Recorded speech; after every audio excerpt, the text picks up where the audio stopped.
If you're running a small business, just hearing the word OSHA can be a little intimidating, right? It brings up images of thick binders and complicated rules. But what if I told you that the OSHA Handbook is actually one of the best tools you have for building a safer and, honestly, a more profitable business?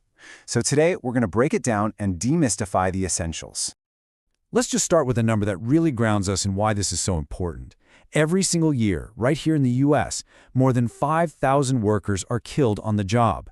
It's a truly staggering number, and behind every single one is a family, a community, just torn apart.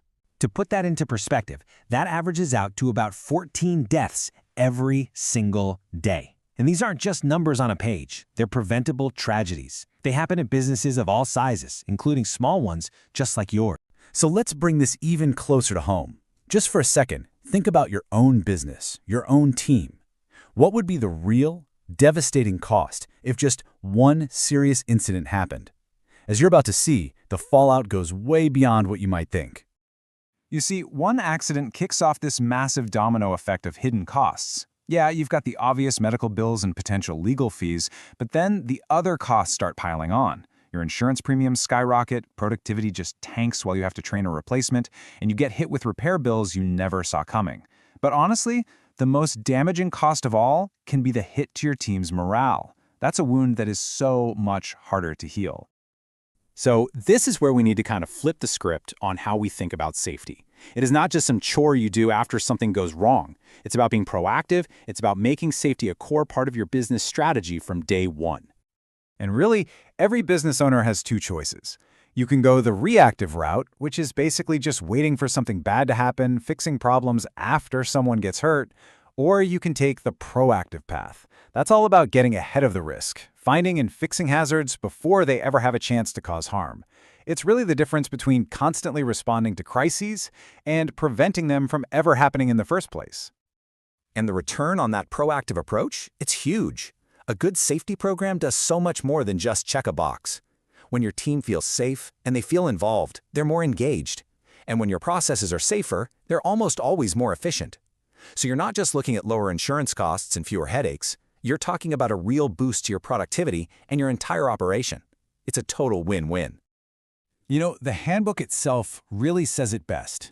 Think of safety as one of the smartest investments you can possibly make.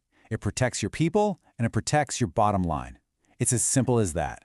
A safe business is a sound business.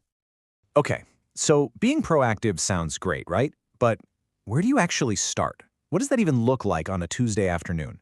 Well, the good news is OSHA gives you a really clear 7-step blueprint to build your program from the ground up. These are the 7 core pieces, and they all work together in this continuous cycle. It all kicks off with management leadership. You, the owner, have to visibly lead the way. Then you bring in worker participation, because let's be real, your team on the front lines knows where the risks are. That teamwork leads to finding and fixing problems. You back all that up with good training, you constantly check to see how you're doing, and you tie it all together with clear communication. See how each step builds on the last? And here is the best part. This is not about building some massive, perfect program overnight. Not at all.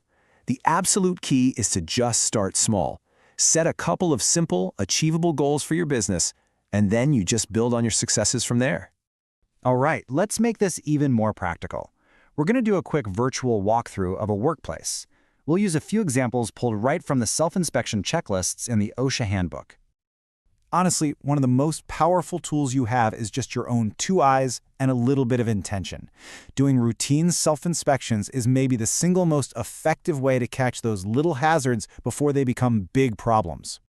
So let's start with something that is quite literally a matter of life and death in an emergency: your exit routes. Just ask yourself these really simple questions. Are your exit doors unlocked? Is there a bunch of stuff piled up in front of them? Can somebody open them from the inside without needing a key or some secret trick? Are the hallways leading to them totally clear? These are things you can check in like 30 seconds the moment you get back to work.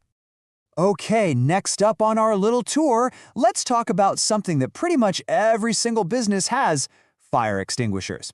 The question is, are yours actually ready to go if you need them? So, is your extinguisher easy to grab, or is it buried behind a stack of boxes in the back room? The checklist just suggests a quick look every month. Is it charged up? Is it where it's supposed to be? Again, these are super simple checks that make a world of difference. And for our last stop, we're going to talk about something that sounds almost too simple, but it is the absolute foundation of workplace safety. Just plain old good housekeeping.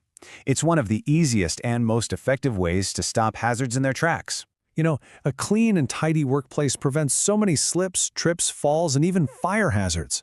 Are you keeping flammable waste in the right kind of containers? Are you making sure spills are cleaned up right away so floors stay dry? Good housekeeping is just good safety. It's that simple. Okay, so I get it. This can all still feel like a huge mountain to climb, especially when you're doing it all by yourself. But here's the final and maybe the most important message from the handbook. You are not in this alone. There's a really strong support system out there waiting to help. If you only remember one thing from our time together today, please let it be this: the OSHA On-Site Consultation Program. It's a completely free and totally confidential service that's designed specifically to help small businesses like yours. Now let's be really clear about what this means. First, it's free. It costs you nothing. A professional consultant comes to your workplace, helps you spot potential hazards, and gives you real practical advice. And this is the most important part. It is 100% separate from OSHA enforcement. They are not there to penalize you. They're there to help you. And the support doesn't even stop there. Beyond those on-site visits, OSHA has tons of free resources, compliance assistance specialists you can actually call and talk to, free guides, and just a huge library of online tools all designed to help you succeed. So, when it all comes down to it, the question isn't whether you can afford to focus on safety, it's whether you can afford not to. So, I'll leave you with this one thought. What's the first, simple, proactive step you're going to take, maybe even later today, to make your business just a little bit safer and a whole lot stronger?